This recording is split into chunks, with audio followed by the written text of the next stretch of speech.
Brooke Harvey released the wonderful single Southern Sky last year, and she now has a new single, Little Bird, ahead of the release of her album in May. So we're going to talk about that. Hi, Brooke. Hi.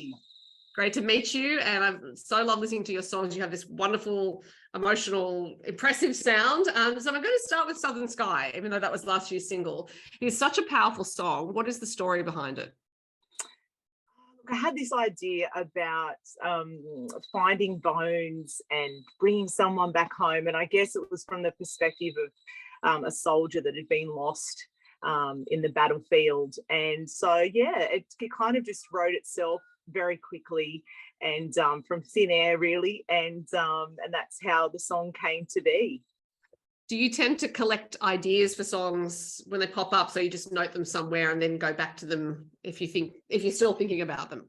Yeah, definitely. And a lot of the time, though, if they're really, they don't leave me. They kind of just bother me until I write them. So when did you write your first songs?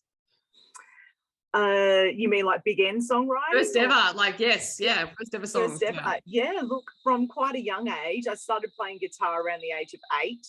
And probably around that time I started to tinker with writing songs. And I often giggle because they were very probably about boys and that kiddie kind of stuff. And yeah, I'd probably cringe to think what some of them were about now, but yeah, from quite a young age. So you said you learnt guitar from 8. Was that because you wanted to, or because your parents thought it was a good idea?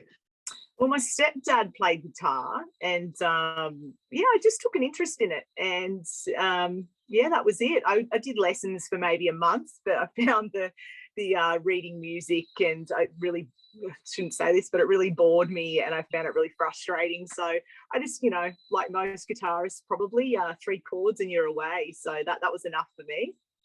So what, at that age, obviously you're playing cover songs and you were writing some songs, but no doubt you were covering other people's songs, because that's what happens when you're learning an instrument. So which songs did you like to play when you were young?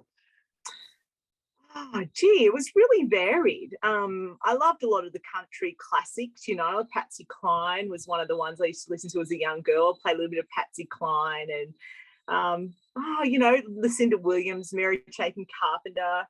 But obviously, whatever was on the radio and was cool at the time, going to school, I would have been learning the covers of the time. Right. Yeah.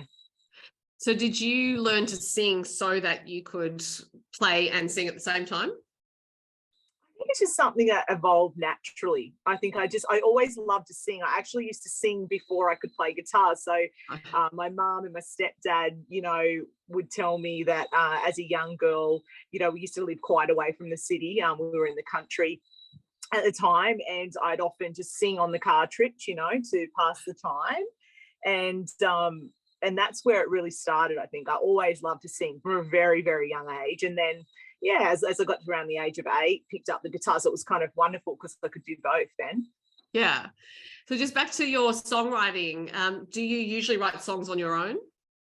Yeah, I'm not a co-writer. I've tried it. I'm happy to get in there. I've had, a great girlfriend of mine come up, and we had some fun doing some co-writing, but I'm just much too self-conscious for it. And I find it just so personal and so private. So for me, it's really strange. And I find it really forced if I'm trying to co-write and I'm coming up with an idea. It's not really how I write it all, it just kind of has to float in the idea, and I go, oh yeah, I'd like to write about that. So yeah, I don't think I'd make a great co-writer. It's also good to know your own nature, because as you said, if you find it a forced situation to co-write, some people might try to push through that and then not end up with a song they like. That's exactly right. Yeah. It just feels so forced to me. But, like some people are wonderful at it and they come up with some great songs. So one of my favourite songwriters, Laurie McKenna, absolute. When I came across her, I just fell in love. And, she's a wonderful co-writer, but just obviously writes stuff for herself too. And personally, I love her versions of the songs more than the people that release them. But, it's definitely not something that I'm made out for. So what inspires you as a writer? Is it mainly your things around you, or do you tend to look within for inspiration? Yeah, a little bit of both, really. So yeah, sometimes I might, hear something or see something that, really gives me a little bit of an idea. And, you know, other times it's definitely something that's really personal to me. Just a recent song I've written, it's not on the album, but it'll be on my next one for sure. I wrote a song and I had an idea about, you know, writing a song from the perspective of the daughter. This is getting a little bit, you know, it sounds like one of these country tales, but, you know, the iconic song Jolene with Dolly Parton. So I wrote it as the perspective of the daughter of the man who cheated with Jolene. So Prettiest Girl in Town is the song. So, you know, it can be such a crazy idea like that. And yeah, it's fun to run with those. Yeah, that's a great idea. Now that you're saying it's like, I want to hear that story. But you said it's not on the album. You're going to have to save it for another album. Oh yeah, I'm already doing that. I've already started. So it's, you know, I'm totally ready to move on to the next chapter. Typical, you know, probably typical songwriter, but I'm just like, yeah, I'm done here. You know, I'm ready to move on to the new songs. Funnily enough, actually, I had a question that said, are you looking ahead to as you look ahead to the release of the album, does it feel like tying off a chapter or the start of something new? So there you go. I don't even have to ask it. You've actually answered it. It's the end of a chapter. Absolutely. And just with the way, you know, life has been, I don't need to go into it. The last, you know, 3 years on planet Earth have been crazy. And you know, I had a couple of babies making this album home, and the guy I was producing it with, Mick McCartan, great mate, you know, he relocated from the Central Coast to Noosa Hinterland. So there was all of that. So I actually literally packed up my kids in a camper van and we traveled up to Mick's new studio.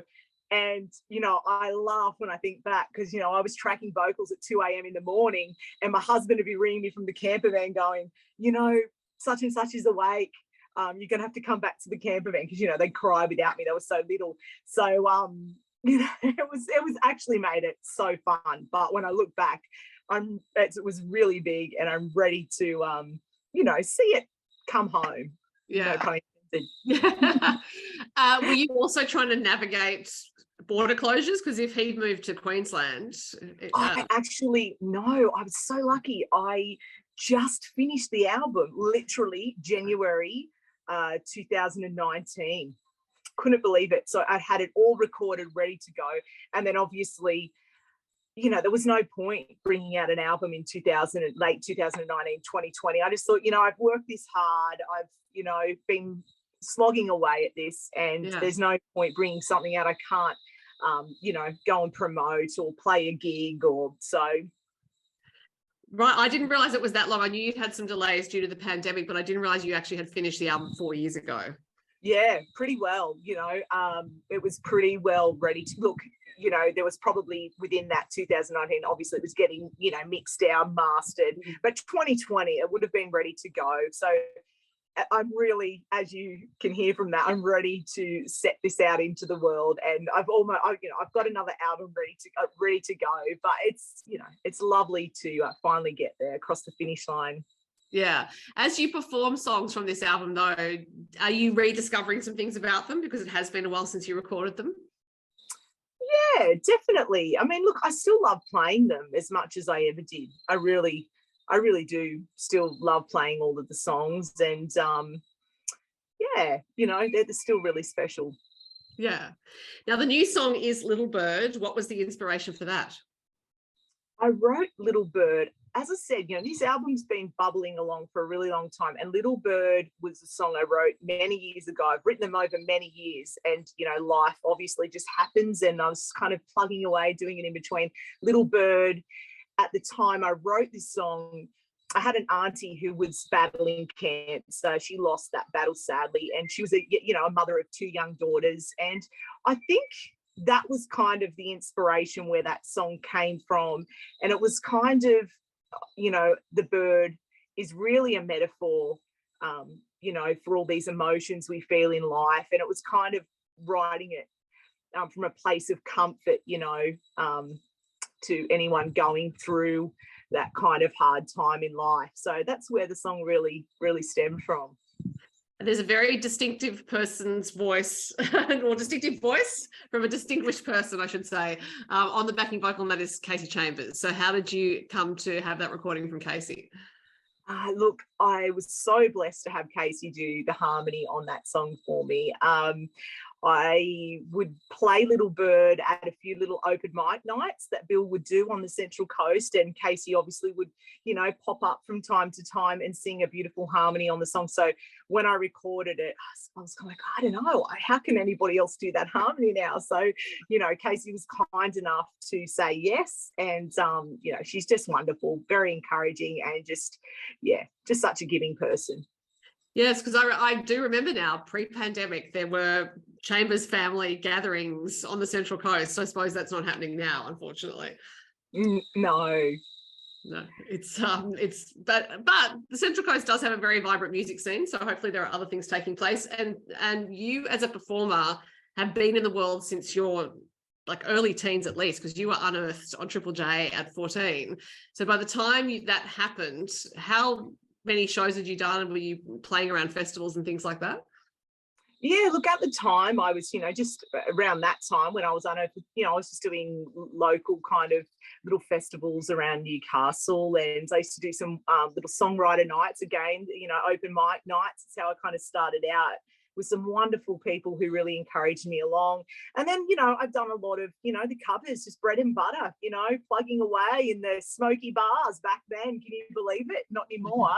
But, smoky pubs, lots of drunk people. And, that's where I really cut my teeth. And it's really nice to come full circle and kind of be really focusing in on my original music. It's kind of something that I've always been wanting to do, but as I say, life, it takes you where it takes you, and you just roll along with it.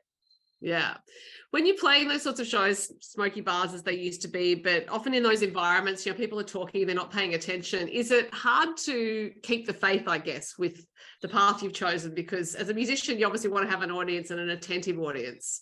And I often look around at shows like that and think, pay attention, this person's really good. But as the artist, do you just think, okay, well, this is the drill, I need to do this, or is it a bit hard sometimes? That's a really interesting question, because funnily enough, I become really used to that. So that actually became my comfort zone. So right. Now I'm finding, I'm a little bit older now, maybe, I don't know so much if I'm wiser, but, I'm definitely a lot more self-conscious than I was back playing when no one would take notice of me. I actually come to love that. And right. Now that I'm doing my own thing and people are paying attention, I'm like, whoa, this is really frightening. So I'm adjusting to that still. Yeah. So obviously looking ahead to the album launch, you will be thinking about shows to play and those sorts of things. Have you started planning all of that? Absolutely. Look, I've got a few album release shows in the pipeline with a few little venues nearby, and I'm actually going to be playing a spot at the Hats Off at Tamworth this year. Oh, okay. So, I'll be there on I think it's the Thursday. So so I've got a show there, so at the Press Bar, and really looking forward to that. And look, little things will be popping up as I go along too, putting so much energy just into getting everything happening. And I did a few little shows leading up to the album release. They were wonderful. Played with Mick McCartan and Benji Pocock and Sonny Pocock. We did 3 shows, and that was an absolute blast. So hoping to do a few more of those as well. Yeah. And so for anyone who's listening and doesn't know, Hats Off to Country is the mid-year festival in Tamworth taking place in July. And so anyone who doesn't like to go in the heat can come in the cold. Oh, it's my kind of festival. I much prefer to be at the Hats Off. I actually did the Tamworth in April when they did it because they couldn't with COVID. So that was just absolutely superb. I really don't miss the heat. I was there for the April festival. I thought, the days are still warm, but the nights are a lot more pleasant than they often can be. Yeah, absolutely. So as you're looking ahead to the release of this album, are you feeling nervous or excited or both? Look, I'm feeling really, I'm feeling really grateful and really happy that it's out there, and I get this opportunity to do this because, how wonderful to be able to make music. So I just, I feel really at peace with it. And, I don't really particularly feel too nervous about whether people will love it or not like it, or I don't know. I'm really happy just to put it out there and you know, the people who love it are going to love it. And, you know, hopefully some people do love it. Well, I, for one, can't wait to hear it because the two songs that we have are so good. So Southern Sky, Little Bird are out now for people who want to hear your music. We can hear the rest of the album soon. And Brooke, it's been lovely to talk to you. Thank you so much for having me.